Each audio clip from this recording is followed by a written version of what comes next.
Welcome to the DIY Writer Show with the mild-mannered, slightly heroic host, Jeff Bacon. This is Jeff at the DIY Writer Podcast, and today we have Christiane Allison, who wrote a book called Infinitis. She has some really neat things she's going to talk to us about, and we'll kind of get into that as far as Kickstarters and grants. And also, she's a very she's very active in people that have been wrongly accused and jailed, and we're going to talk about that too. And she has a couple of kids books out there for how kids can deal with that kind of stuff. So, without any further ado, Christiane, how are you doing? I'm doing good, thank you. Doing good. Very good. Well, we start off with talking about this book you just released. Yeah, so the book is called Infinitis, and it was released in August. It's my new baby that I'm super excited about. It's a cyberpunk, so it's based in a world where there's a global or regional computer system that kind of manages day-to-day life. And what makes this particular book unique is that in that system, it's run off of the human brain. So people actually show up for their job at server duty, and they connect, and the computer system uses their brain as a temporary server for like 8 hours. And then they go home and they don't remember anything they were used to process. They just have done their thing. And so it's kind of based off of the concept of like buckyballs and nanotubes and that kind of technology. Okay. So it's not like the Matrix. You don't plug this giant thing into the back of your head. Like that's, to them, that would be like Stone Age barbaric technology. Okay. In this world, it's all naturally grown into the human brain through an injection that takes the carbon from your own body and creates all of the pathways on the surface of your brain and just rewires it basically to do what the computer wants to do. Oh, so it turns your scalp into like breadboard. Well, it's all on the surface of your brain, so it's all internal. There's no hardware. It's all wetware. Well, wetware. Okay. Yeah, Got it. Wouldn't it be nice if like Alexa worked that way and there's actually somebody thinking on the other end instead of the stupid AI that doesn't do a darn thing for you? Anyway. It could either be nice or incredibly creepy. One or the other. I'm not sure. I just got into an argument with Alexa the other day about trying to order something. I finally went to my phone and did it because she's an idiot. But right. I think if you actually had somebody intelligent on the other end, it would be much better. Right. I want the pink one. In Infinitis, they do have several AI that actually help with the population. Yeah. And one of them, the most common one that everybody runs into, her name is Manuela. And she basically manages everybody's life, everybody's day-to-day life. She's your life companion. And so she does exactly that. You're like, I need to buy beads for something. And she's like, would you like these 54,000? Which one do you want? Like,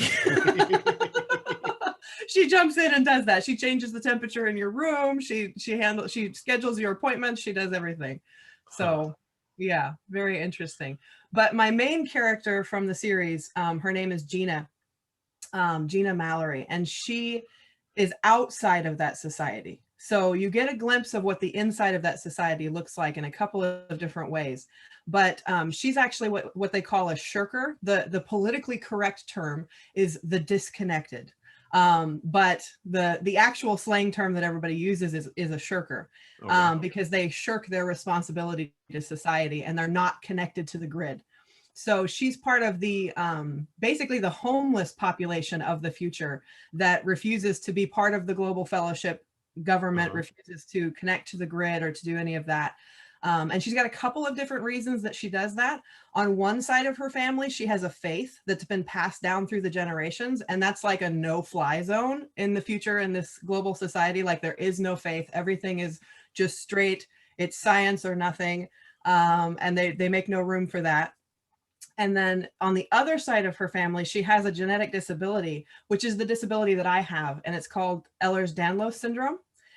And it's a connective tissue disease. And so she's afraid that if anybody scans her DNA or checks her or anything, or if she ends up in that society, that they will discover that she has this condition and they will institutionalize her to take care of her. So she's got a couple of different reasons that she stays on that outside looking in. But in the beginning of the story, she's caught up in an explosion and she ends up with no choice. And so she ends up having to try and navigate that society. for the first time. Okay. Yeah. So what's the big bad in it? So the big bad is that she ends up connecting to this global computer system and something goes terribly wrong. And she doesn't know what's gone wrong. She just knows like this was not normal. She's aware of the connection when she's inside of it. She's like, and you're not supposed to remember anything. You're not supposed to have that kind of experience. And of course, the Global Fellowship tells you report any weirdness. And she's like, I'm smarter than that. Yeah. I'm not going to do that. And so she takes off running. And the next thing that she knows, the other main character, who is an operative for the Global Fellowship, and he's something unique because he's what I call a chimera in the story. And a chimera is an animal-human hybrid that's the result of resurfacing genetics from old world super soldier programs like decades and centuries ago. So they're not really experiments that are conducted anymore because they're banned and whatnot, but those genetics keep resurfacing, they keep popping up. And so you've got people that have animal traits, animal genetics and whatnot. And he's one of those people, but unlike most chimeras, he's kind of a stealth chimera because he's one of the only ones where you can't see it on his skin. You can't like look at him and identify that that's what he is. So he's an operative and the government sends him after her.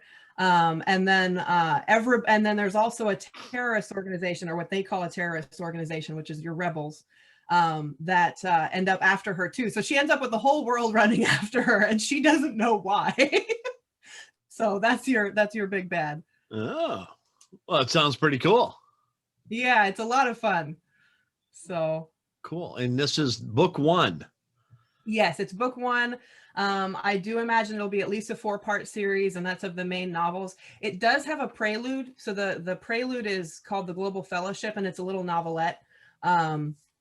And it kind of introduces the world a little bit from the perspective of Gina's younger brother, Arthur. And so if you've read the prelude, you know where Arthur is, you know what's happening when you read Infinitis. But if you don't, then you just know what she knows. So you don't know what's going on with him. Very cool. Very cool. So your book 1 came out in what, August? Yes. Yes. Okay. Very end of August, like August 30th. So when's book 2 coming out? So book 2 is coming out as soon as possible. I am in the middle of rewriting the first draft. So I've gotten it out, and they're pretty hefty tomes. So they're a good size. And I just have to work on, like, you take your whole basic, and that's one of my favorite things that I've ever learned as being an author. I think it was Sherry Adair, who's like a romance novelist. And she said, first drafts are crap. Everybody knows that. It's okay. You can do a lot to crap. You could polish it up. You could dress it in a hat. We actually do that with moose poop in Alaska. In some places. You dress up your moose poop? So if you go to certain places, like I think they have them in Talkeetna, you can get a little tiny moose turd that's like polished with a top hat, and it says genuine Alaska shithead on it.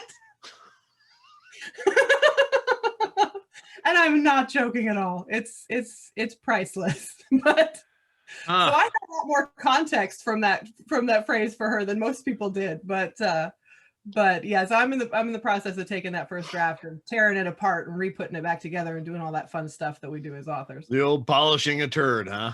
Yep. That's awesome. Here I thought that was just something that was a cliche, but no, really, in Alaska they do it. Awesome. In Alaska they do it. That's great. Jesus. Shoot. So the interesting thing is, as we were talking before we actually started recording, you said that your books, and you have a couple other books that we need to talk about too, came from Kickstarters and grants. And yes. You're actually the first author I've ever talked to that has used a Kickstarter. Oh, really? Yeah. Wow, it's awesome. Okay. Fantastic. So yeah, my very first book was a children's picture book, and I'll just go ahead and show it to you. It's called Why Can't Uncle Come Home? Mm-hmm. And this is the first children's picture book, to my knowledge, that's ever written on the subject of wrongful conviction for very young children who are going through one. And I already kind of had the idea for Infinitis when all of a sudden I was headed to my writer's conference and this landed on me. And I just had this whole manuscript, like boom. And it came from the experience of watching some children in my life go through that. And I thought, well, I'll produce a children's picture book because that'll be easier, because I was stupid. And I was like, that'll be easy. No, it's not. By the way, producing a children's picture book self-publishing is probably one of the hardest things you can do. And so anyway, but when I started out, I realized like I need some funding to get this off the ground, especially because I wanted to, be able to produce a first batch of them, and I wanted them in hardback. And so I was looking at actually bulk printing them, and that's a significant amount of money. You can't just whip that out, and well, most people can't just whip that out. I couldn't. And so I knew that I needed support. And so I created this Kickstarter. I created a video with the illustrator is a very close friend of mine. Her name is Liz Shine. She does beautiful work. Mm-hmm. And she was very, very invested in the subject matter, just in helping these kids. And so we put together a video kind of introducing the subject, talking about the statistics, talking about, the fact that the traditional publishing industry is basically ignoring these kids, right, and leaving them with no resources. And we're not going to do that. And so, we marketed it. We had lots of people contribute, lots of people who believed in me. And that's how we launched the book. That's how we got together all the funding that we needed to make it happen. So you did that through a Kickstarter, or did you get a grant for it? So for this one, I did the Kickstarter. It was my very first one. I was applying for grants, and different things. I had very, very limited resources. I still do have very, very limited resources. But this one was entirely Kickstarter. And what was amazing was that the sequel to it, which is Timmy and Kate Go to Visit, this one right here, this one is about prison visitation for young kiddos. Because I'd already created this book and I had the shell of it and I could show that, look, I've done this before, I applied for kind of one of the most prestigious arts grants in the state of Alaska, which is called the Rasmuson Foundation grant. And they provide direct grants to artists every year, and they pick about 25 people. Mm-hmm. And very, very competitive. It's very demanding. And I was getting close to the grant period and getting close to that deadline. And I was so frustrated because I was having trouble figuring out how to submit my samples, because their sample was limited to 15 pages. And I wanted to be able to show I've done a children's picture book, but it's 36 pages. Right. So I was trying to figure out like, what's the best thing to do. And I called the grant administrator, and by the way, always do that. If you're ever going to apply for a grant, always talk to the people that are doing it, because they're super helpful and they'll usually give you the best advice. And he talked to me and he said, well, I'm going to be honest. I'm going to tell you not to apply for a children's picture book. And I was like, what do you mean? And he said, we get tons of them every year. I have never seen one even make it into the second round. Never. Okay. And I was like, well, can you explain why? Like, can you tell me why it's not making it? And he said, well, to be honest, like the grant was based off of your writing ability and like your career and whatnot. And so it was biased to a certain extent, because sure, writing for children is very different than writing for adults. You've got completely different considerations. And so he said, when all that we see is 2 to 3 lines on a page, we don't get to see your writing chops. We don't really get to see what you're made of. And so I was like, okay. So I completely threw out what I was intending to do. I gave them a link to my previous book. I gave them the rough draft of the manuscript. And then I gave them some of my novel, actually, some of Infinitis, and some of a memoir that I'd written. And I submitted it all. And I told him, I said, with all due respect, I'm going to break that trend. And I did. Cool. I won the grant. And I was the first children's picture book ever to receive a Rasmuson Foundation grant support. Very cool. And that was like an $8,000 or like $7,500 grant. So the beautiful thing about that is that it supported Allison Publishing. It supported all the business aspects and the software and things I had to do. And so it not only supported Timmy and Kate coming out, it also supported my the Infinitis saga. It supported all of that work that was going on simultaneously. So Okay. you can maximize funds when you get something like that. You can really make it worthwhile if you just keep all of your irons in the fire. Very cool. Very, very cool. So I guess my next question would be, as far as the Kickstarters go, can you go through what it takes to start a Kickstarter and how you made it successful? So starting a Kickstarter is kind of like publishing on Amazon. It's very simple, depending on what you're going to do. So Okay. it can be very good or it can be very bad, depending on how you set it up. And I was lucky enough that when I went to college, I was in telecommunication and film. So I was very familiar with video and with all of that. Yeah. And so I brought together some friends of mine and I basically directed it from the seat and just put together my own video. I think that that has a lot to do with it because people can watch it and they can click on it. And it makes them feel more invested and more connected when they can hear your passion about why it's valuable and why it's worthwhile, you know, because if you don't connect to them, it's the same thing as readers. If you don't connect to them, they're just going to go on to something else. You know, they're not going to contribute.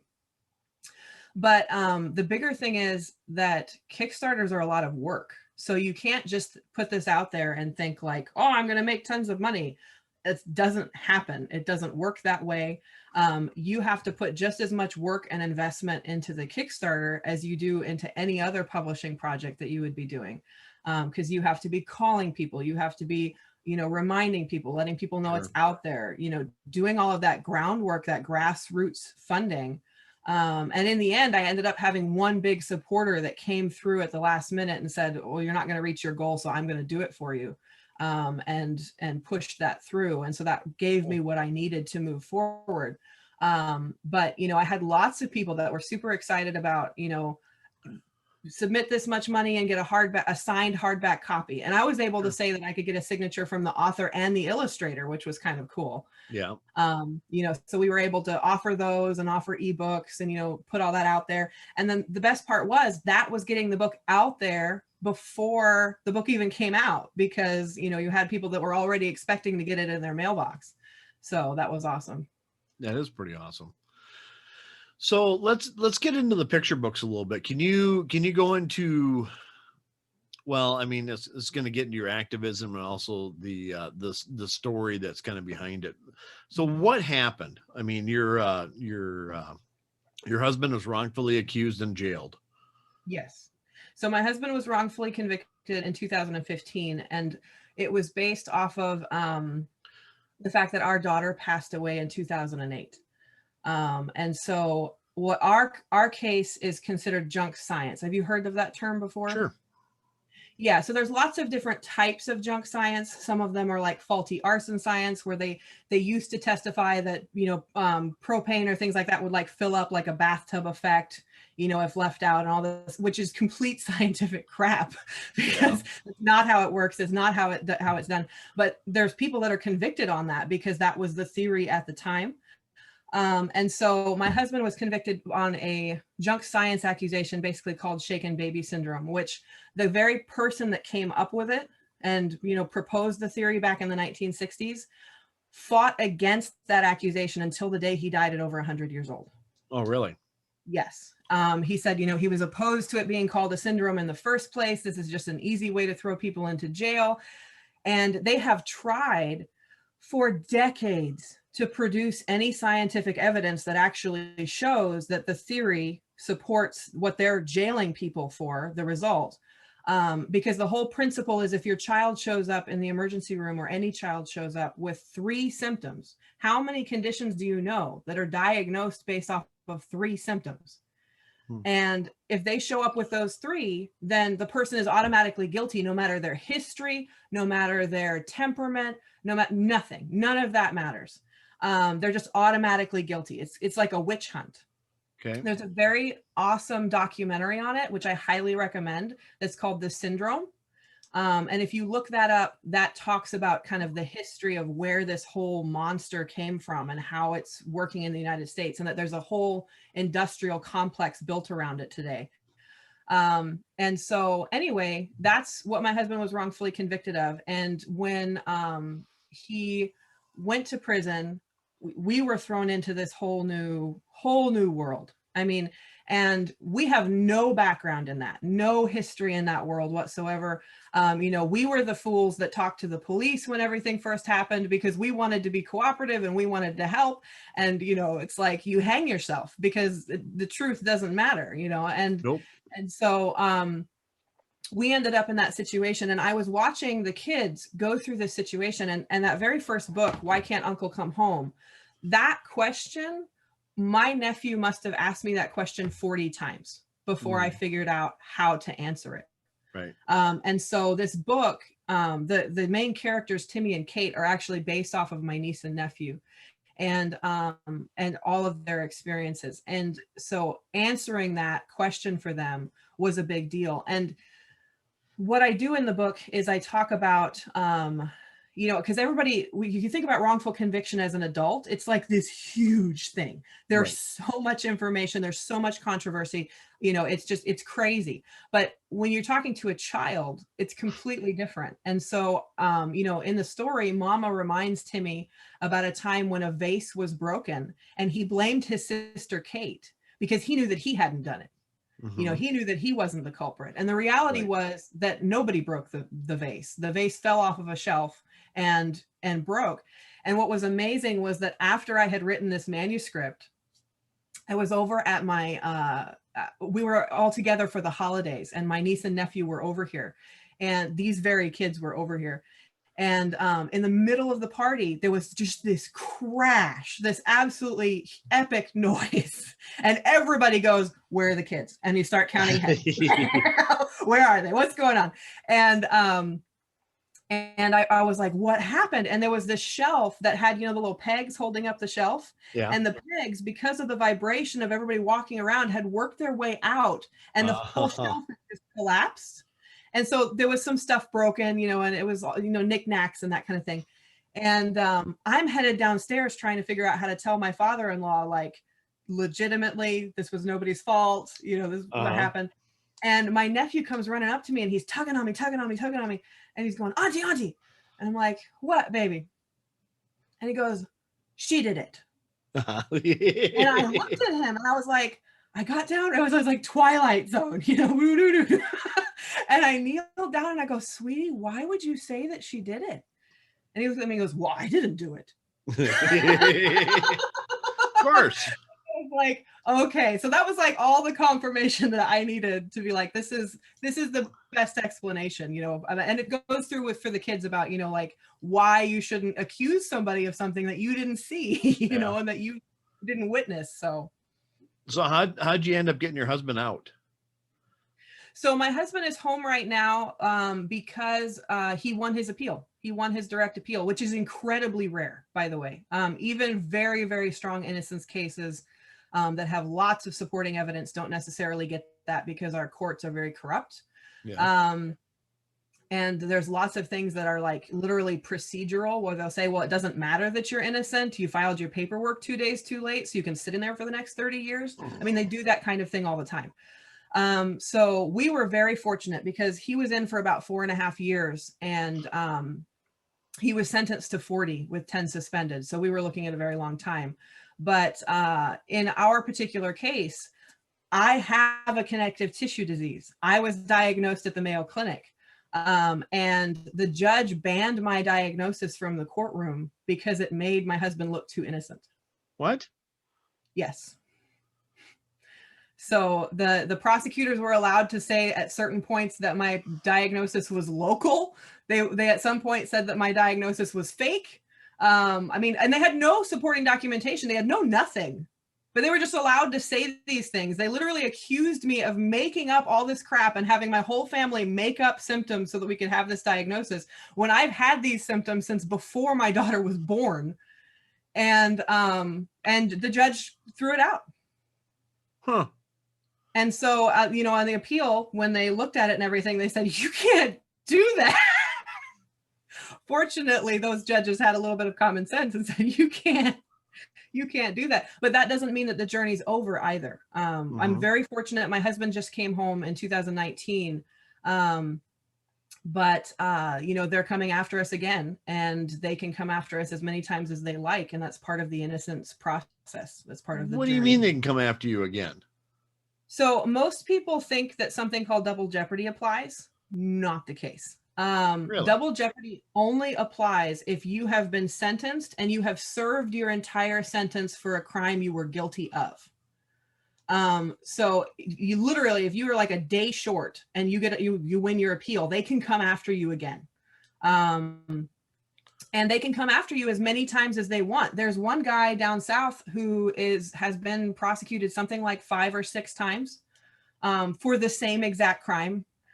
And every single one of those times, those take years, depending on the crime that you're accused of. You know, with ours, we were accused, my husband was accused of murder too. And, you know, the junk science accusation can range from anything from 2 years with criminally negligent homicide to, you know, even worse charges of murder 1 and that kind of thing. So with our case, it took us 6.5 years to get to the first trial. Yeah. Yeah. And that's why my daughter died in 2008. My husband was convicted in 2015.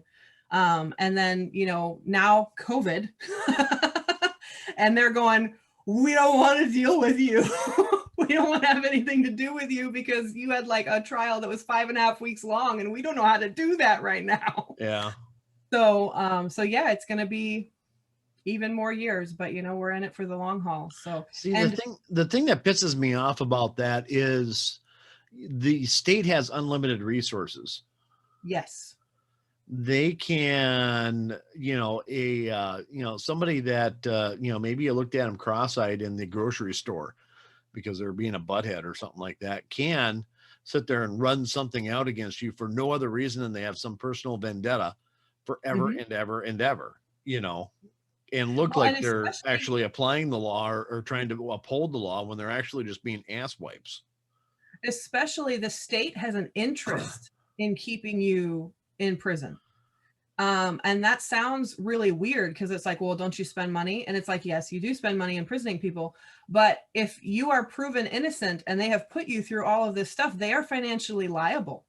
Sure. And they don't want to be financially liable to you. So they have a vested interest. And unfortunately, prosecutors involved have no oversight. They have no repercussions whatsoever for misbehaving. And they have a career interest in winning. One of our Supreme Court justices, in fact, Supreme Court justices of the United States, I will not say which one, but when she was up here, I was listening to her speak, and she was bragging about the fact that after she learned how to emotionally manipulate juries, she never lost another case. She had a 100% conviction rate. And I'm like, I wanted to throw up because I'm sitting there going, you are admitting that you sent innocent people to prison and you are proud of that. Mm-hmm.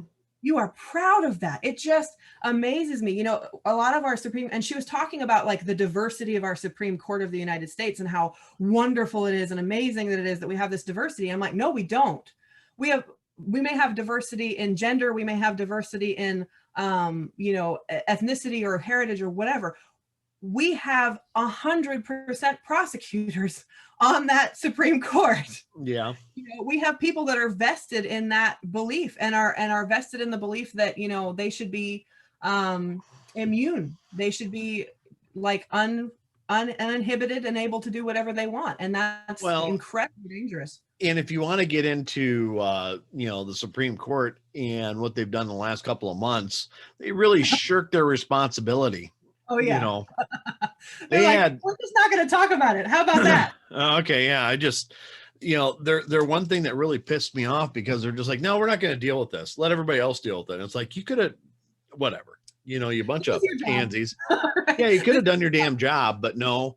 In fact, there is an innocence case. I don't remember the name of it off the top of my head, but there is an innocence case where 2 men recently went before the Supreme Court challenging the immunity that prosecutors have because they had evidence that the prosecutors in their case who sent them to prison for something like 20 years, okay, actually fabricated the evidence against them.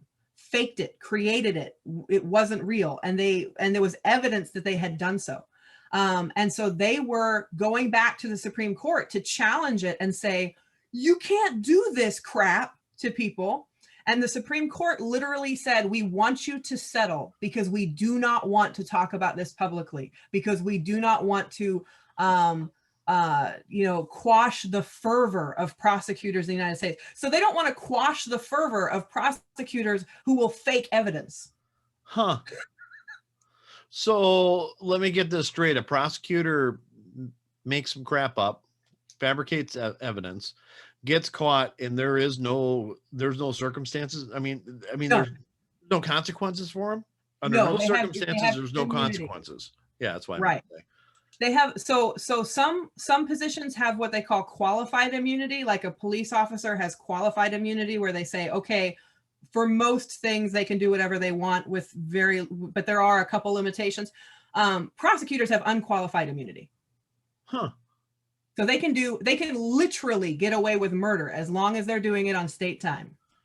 So then you just hope that you elected the right, and that the elected state's attorneys maybe hired some decent people. And if they didn't, you're screwed.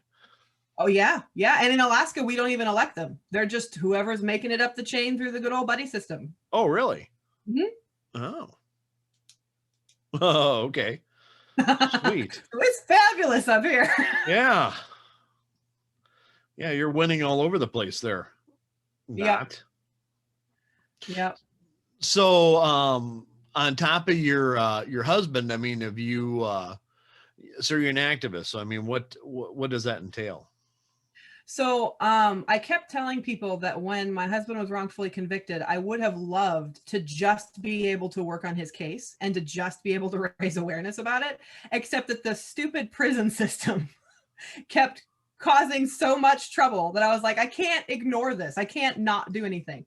And my husband was in the same boat. When he first went to prison, it came out very shortly after that, a few months later, that over 11 inmates had died since that governor had taken office, which had been like 10 months before or something like that. So in a very short period of time, multiple of them had died, and they finally did an investigation. The governor called for an investigation and found out that like some of them had been killed by correctional officers and things like that. But before we even knew that was happening, my husband had come to me and said, sweetie, I'm seeing this stuff is going on. And if they don't do something, people are going to die. Yeah. Like, we have to say something, we have to do something. And so we did, and we ended up dealing with years of backlash, years of just, you would be amazed at what they can do to you when you are in prison. But that kind of raised my awareness of the whole issue. And, I started fighting not just for innocence and for, that realm, but also for, I don't care if somebody is guilty when they're in prison, they're still a human being. And when you start treating them like they're not a human being, I believe you're giving away your own humanity. And so just fighting for prisoner rights and for the rights of families, especially because a lot of people don't realize that family members of prisoners get highly abused on a regular basis, from people in the community, from businesses, from the prison itself. And so, just speaking out for those people and trying to make a change and make legislators aware of what's happening, because it's totally outside of their world. They think, criminals, blah, blah, blah. And it's like, yeah, you think that now, but especially in our state alone, more than 50% of our prison population is unsentenced, which means that they have not necessarily even been proven guilty in a court of law. They're just sitting in prison. Huh. Okay. How do they, so they're just sitting there? They haven't, you said they haven't been convicted. No. So when a crime has occurred, they arrest the person involved and then they set bail, right? We were very lucky because during my husband's initial period, we were able to get him out on bail because a family member was so offended by the whole thing that they contributed everything that we needed for bail. We couldn't have ever paid it. Okay. But that's what judges do. They set these ridiculously high bails, or they set bails that aren't ridiculously high, but you've got somebody that can't afford to pay it because they were homeless to begin with or whatever else. And you've got people that will literally sit in prison for years, and they're just waiting for trial. They're just waiting for their chance in court. We had one person here in Alaska that was recently found not guilty in the court of a rape charge. And that's hard to do. I mean, the evidence against you has to be crap for you not to get convicted of that, because that's one of those accusations that pretty much almost automatically is a conviction. And that person had been in prison for over 6 years. What do they do about that? Nothing. I mean, can he go back and sue them, or? Well, in theory, he could theory, go back and sue them, but you have to have the resources and you have to have the wherewithal to be able to do that, you know. And no, that in our state, you know, some states have compensation. So some states will say, like, depending on how many years you were wrongfully convicted, we'll give you this much money per year. Our state has nothing like that. So it's literally you sue them in the courts, or you are just literally, like my husband was let out on the street, like, sorry, bud. Huh. And all the COs were like, yeah, because they knew he wasn't supposed to be in there. I can't tell you how many of the COs came to me and they're like, why is your husband here? Because he does not belong here. He does not fit in here. This is not normal. And I was like, yeah, we know. We're pretty aware of the whole situation. Huh. And so we had tons of them that were actually rooting for us, because I had unusual support that most family members would not have in my situation. I had incredible family support, incredible support from the community of people that knew that my husband was innocent. And so I went to go see my husband every single day that I could. I think I went to visit him over 2,000 times. And so they were on a first name basis with me. Wow. Yeah. That's just, wow. Yeah. But, you know, you make the best of it. And I'm one of those people that, like, writing for me is a very cathartic process. It's very helpful for me, especially, like, I'm an emotional writer. I don't know about you. I know everybody's got a different style, but I'm one of those people that, like, when I experience something really, really strong, an emotion, I will go and I will write a scene based off of that emotion, and I will just pour all of that out onto the page. Mm-hmm. And so, like, there's a scene in Infinitis that was really, really helpful for me. Like, when we went to the appeal, we had really great feelings about it, those of us that were there in person, because we could see the judges' faces. We could have that whole interaction. You know, we knew that they were like, WTF. But my husband was on the phone, so all he got was the audio. He couldn't see any of that other body language that we were getting. And I was all jazzed, and I, like, went to the prison to go talk to him. And when I got there, it was just this utter hopelessness. Sure. That, like, you know, when I talked to him, it was just like, it's over. I'm here for the next 40 years. Like it's over. It's done. And that was like, it just shook me so hard. And I went home and I wrote one of the scenes in Infinitis, the main character, Hawk, the one that's the operative, he hits a point where he's just like beyond hope. He knows, like, we're screwed. There's no way out, you know. And I wrote that scene based off of that whole emotion and just pouring it out on the page. And I feel like that really enhances your writing and enhances what you've been through, because you've actually been there. You've actually done that, you know, and I try to carry that across to the reader. So I have a question for you, and it's kind of going backwards a little bit, but it's just kind of bouncing around in my head. So the prosecution puts together their best case, mm-hmm. gets a conviction, it gets overturned on appeal. Now they're going to come back and do it again. Yes. I mean, logic would dictate that if they produce the same case and get the same results in the first trial, it'd be overturned again. Probably, yeah. I don't get it. I mean, unless you have more evidence that, you know, would make sense, or I guess if you're going to make some shit up, I guess that would help. Right. Well, and that's one of the problems that we had the first go round, was because we won our appeal on one subject and one subject only. We had like 3 or 4 things that we argued, because, by the way that an appeal works is what you argue, you retain the right to argue about in the future. What you don't argue, you give up your right to forever. Oh, so, really? I didn't know that. So we had like 15 or 20 things that we were able to say, this was complete crap. This was totally done wrong, or this was fabricated, or this was whatever else. And we only picked like 4, but the appeals court literally said, we're just picking 1. We're going to say, this is so bad, we're not considering anything else. Take it back. So, but there was tons and tons of stuff where, I mean, you'd be surprised. They're allowed to stand up there. And this is the thing that kills me. So if you talk to most judges, most prosecutors, even most defense attorneys in your state, and you say, you know, well, a prosecutor is standing up there lying in court, lying to the judge's face, they will tell you, well, they're allowed to do that. But if you read the actual, like the Alaska Bar Association's rules of professional conduct, that is specifically listed as misconduct, that is not, that no attorney is allowed to do, but the general understanding and the general consensus of the lawyer community is that they're allowed to do whatever they want. Okay. Why?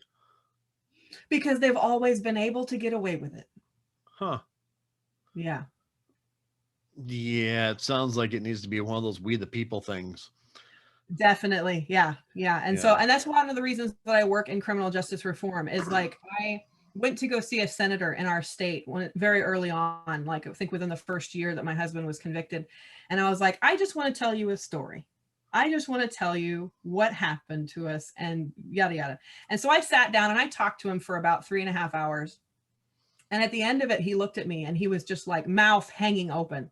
And he told me, he said, I have dedicated my career to this subject. He was like the criminal justice guy on the legislature. He said, I have not heard 70% of what you just told me. And I was like, that's because I'm telling you without a filter. Yeah. I'm telling you what actually happened from the ground up instead of telling you all of the, you know, because a lot of activists will also focus on like, well, this is the most likely thing we can change. This is the most likely thing we can win. So and it makes sense to target those things. But because of that, a lot of the day-to-day corruption, a lot of the day-to-day, you know, way that things are done is never addressed and it's never talked about. So I'm just kind of curious, what was your experience with that? Did he do anything, or did he just kind of listen to you say, oh my God, can't believe this, and then go on to his cocktail party? So he was actually actively working on a legislation for criminal justice reform here in Alaska that was put through with multiple support, and then received so much backlash and so much accusation, false accusation from the players that be in the state, that they repealed the entire thing. So everybody was bragging down south about like, Alaska, they've done this huge thing. They've made all this progress. And then everybody here went, oh, that was bad. We did a bad thing. And they repealed it. They took the whole thing out because we were in the middle of an opioid crisis. And they decided that the rise in crime and everything else had to do with this legislation. Oh, the old war on drugs thing. Yeah. Instead of having to do with the fact that we're in an opioid crisis. And that would happen to be the reason that you've got this spike and everything else. Yeah. But of course, what happened was the prosecutors and the judges and the police officers all got on and said, you know, well, this legislation is the end of the world and it's the apocalypse and everyone's going to die in their homes if we don't repeal it. And everybody believed them. Yeah. Odd. It was really unfortunate, but I really appreciated that specific senator because he was really, really serious about it. And he fought really, really hard. I mean, fought to the Is he still in office or did he get kicked out? No, he's still in. Yeah. Cool. So well, a lot of other people got booted that were connected to it, but he survived. Oh, well, good. To him. Probably won't do that again though. It'd be like, oh, I don't know. I know. And so now we're in this situation where, you know, we're talking prison reform, we're talking criminal justice reform, and it's like, it's a very hard state to be in right now. Huh. Well, I mean, Alaska, it's a really nice place to visit at times during the year, but for the most part, yeah, I can see where it'd be. Well, we suffer from, even though we're the biggest landmass, we suffer from the small fishbowl syndrome. Everybody knows everybody else. Yeah. And especially in the legal community. Everybody knows everybody else. Everybody's watching everybody else's back. And it's the population that pays for it. Wow. Yeah. Wow. I have to say that I think in Wisconsin, at least, let me rephrase that. In the area that I live in, I think it's pretty okay.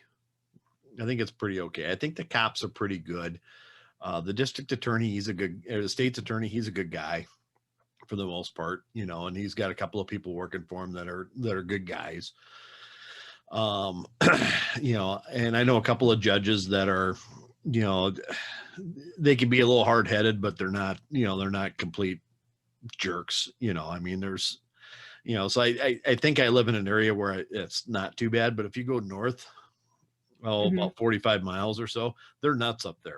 You'd be really careful, you know. So I think it's region to region around here, but there are some places that you look at a case and you're going, really? Okay. Right. Even where I live, like Alaska is a small fishbowl, and Alaska is generally not good. But where like people from Anchorage look at us and they go, those people are crazy. Like, like they do crap in their courtroom that like, no. It was not long before our first trial that we had one of the defense attorneys that was just like still a little shell shocked, that was telling us that in a previous case they'd had the prosecutor literally waving the gun around the courtroom. Really? Not kidding. Yes, the gun that was evidence, waving it around the courtroom. And I'm like, that is never okay. There is never any situation pointing it at jurors. I mean, like, there is never a situation where that is okay. And but it happens here where I live. So awesome. Yeah. We're the Wild West of Alaska, apparently. It kind of sounds like it. Yeah. Perry Mason meets Naked Gun. Right. Not a nice place to be. Not a nice place to be. Situation, no. Cool. So we've talked about your books. We talked about your the way you got everything kickstarted. Ha ha ha. And we also talked about your activism. What else you want to talk about? So I don't know. I love the different like aspects of the science that I've poured into the Infinitis saga, and I'm just excited to see where that's going to go. Yeah. Like, it's not, some people would argue that it's not hard science, but a lot of it is based off of scientific articles that I've read and different things that are trending now. And it's like, well, if we were already talking about it right now, then I can see it happening in the future. You know, I can see that being something that's common every day. There's this one article I read that was fantastic, was talking about somebody that has learned about bioelectricity. And that's part of the science behind the wetware that grows. Yeah, is that bioelectricity is what they've discovered carries the instructions for your body in why it grows the way it grows. So somebody was asking the basic fundamental question of, okay, why does your body grow kind of left to right? Why is there, you know, your heart's on the one side, your, you know, different organs or different places, and that's typically standard. But in some people, whoop, you've got mirror folks, right? Mirror twins and stuff, where everything's switched on the opposite side. And they discovered that a huge part of that is that the body is being given instructions through this bioelectricity. And there is a guy that actively today, has figured out how to regrow or just grow limbs on amphibians and in places they're not even supposed to be, which is really uber creepy. Well, that sounds awesome. Yeah. Okay. You've got a frog with like an arm sticking out of his mouth, or like an arm on his belly or whatever else, or like an arm that's been regrown. But he's doing this with bioelectricity.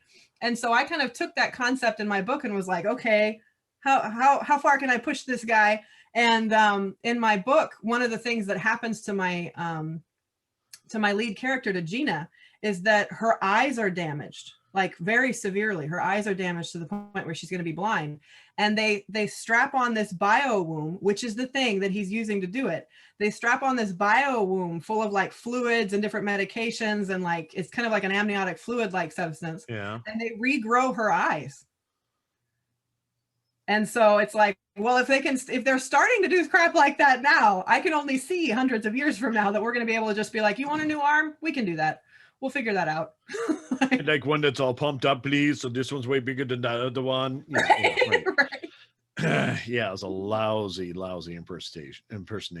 Whatever. Actually, the weird thing right now is that they've talked about one of the only things we haven't figured out how to do is how to accelerate cell growth to make it grow faster.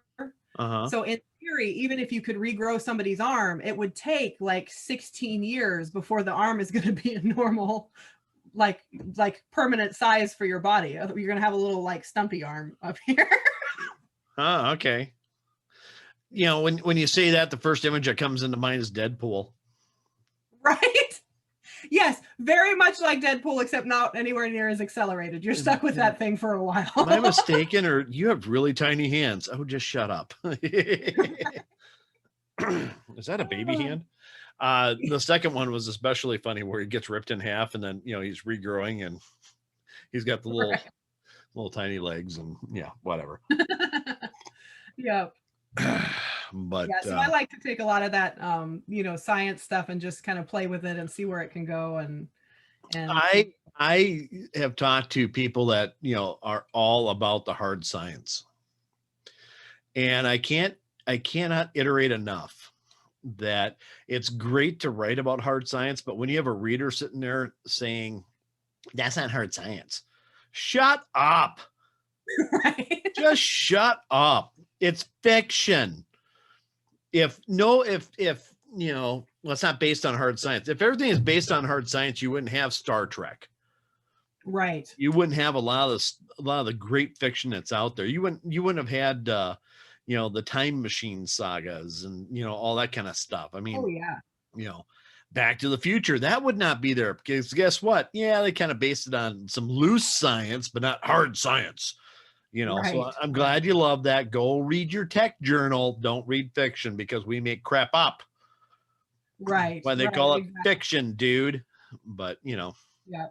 But one of the things that I would recommend for most writers is, to have somebody that is kind of your baseline checker on various subjects. So like I've got somebody in my life that is a science geek. They watch science videos all day long. They are that hard science person. And so I will take my writing and go, is this close enough to fly? Like, that's what I'm asking. Is this close enough to fly? Can I keep you and not dump you? And if he gives me the go ahead, then I know that I'm good, because most readers aren't going to have that background. And the few that are going, yeah, you're good enough.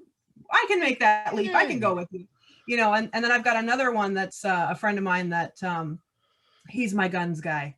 I do not know. I mean, I know guns. I own guns. I've shot guns. I'm familiar, but I don't know the history of firearms like this particular person does. That's kind of one of his hobbies, is to study, and he can always rattle off the names of everything and tell you the benefits of the caliber and all that stuff. And so he's my guy that if I've actually got to write something like that, I'm going to go, okay, I need you to break it down for me. What am I putting in here? What's going to make the fans go, yeah, and what's going to make them go, you're an idiot? And so those are absolutely great things to have, just as a writer. When you meet those people, pick those people up as resources, because it's just fabulous to be able to have somebody that you can say like, no, I don't understand enough about this subject and I can do research, but it's not going to be as authentic as if I have somebody that's going to say, is this going to set your alarm bells off? Or am I good? Am I flying under the radar and I'm not jumping you out of the story, Yeah. Yeah. Yeah. Some of that I agree with, and some of it I'm just like, just make it up. Make up a new science. Let your imagination roll with it. I mean, but it does have to be based on something. Right. Which I think most everything is, unless you're going completely speculative with what you're saying, And it's hard to go completely speculative. I mean, it can be done, but it's hard to do and not lose your readers too, because they need a framework of something to refer it to know kind of what you're setting up. You do, but then you can also take something and totally take a liberty with it, and it's the coolest thing in the world. Oh yeah, You know? absolutely. Yeah, it's just that seed. It's that seed that makes a big difference. Yeah, Um, it's somewhat plausible, I guess, but you know, and one of anyway. the other things that I'm a big advocate for is being part of writers groups. I know a lot of people don't necessarily do that or don't know how to do that. I'm the president of the Alaska Writers Guild here in Alaska. And you know, I just kind of fell in with these folks and heard about their conference for the first time a few years ago. And but it has made a huge difference in my writing and my publishing, just in knowing other writers, knowing other authors, and that I can Mhm. contact and that I can say, I am so frustrated right now with KDP that I'm about to blow something up. Like, I don't understand what's happening, you know, and they can jump in and go, oh, you have to do A, B, C, or D, you Sure. know, and that makes a huge difference, you know, and I don't know, I'm one of those people, maybe some people could care less, but I love seeing other people on their journey at the same time that I'm on mine, Oh yeah.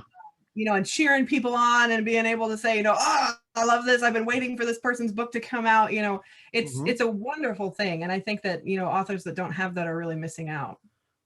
I do too. I do too. You know, and that's one of the reasons I started this podcast, was because authors are cool. They are the coolest freaking people around.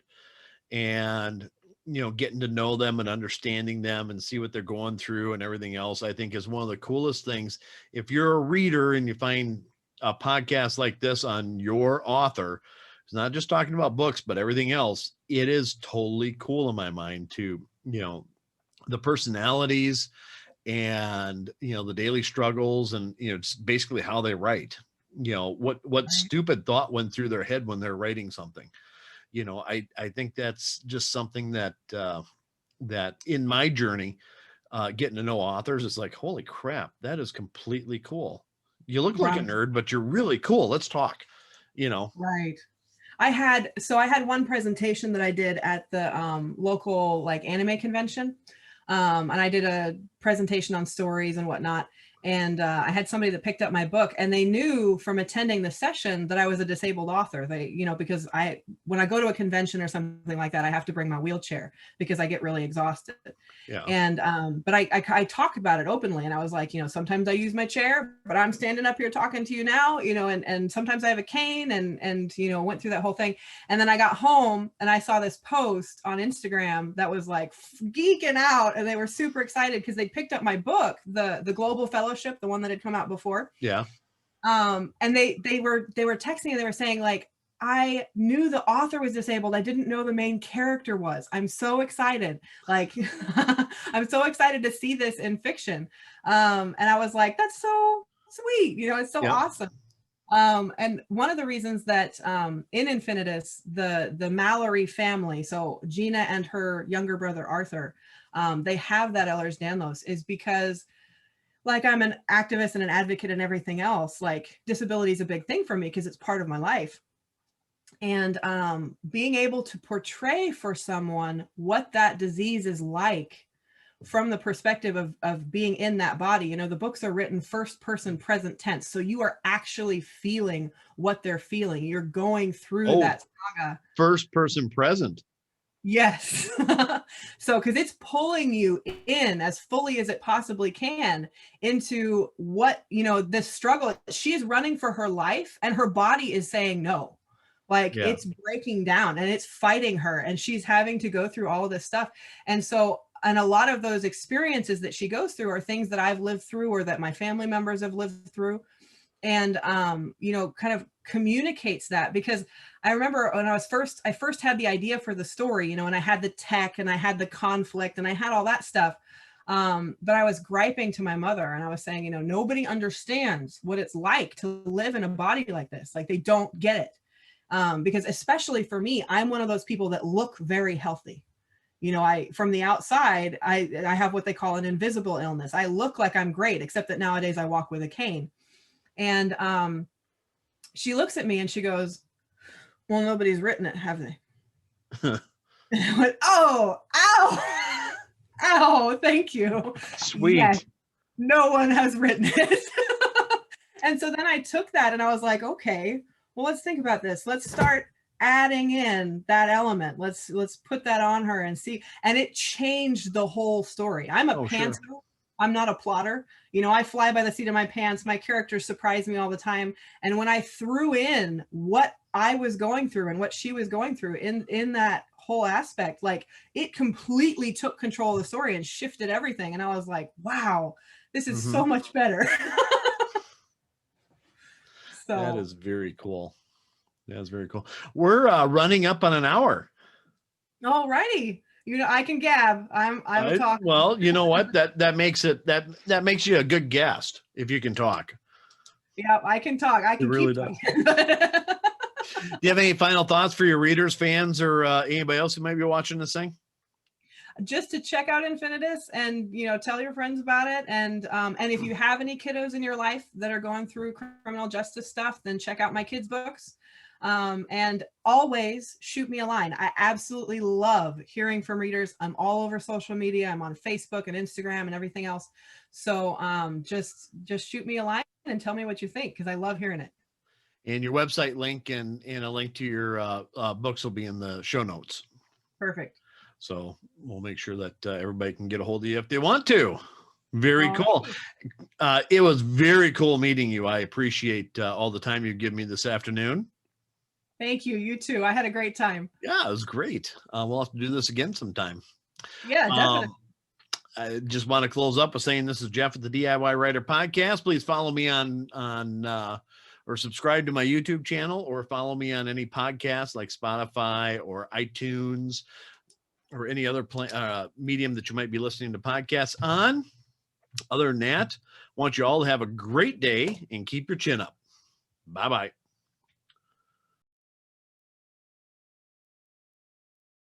Please hit the subscribe button. I get a bonus for every subscriber, and I only need 1,506 more to become a full-time paid employee. Help me, please.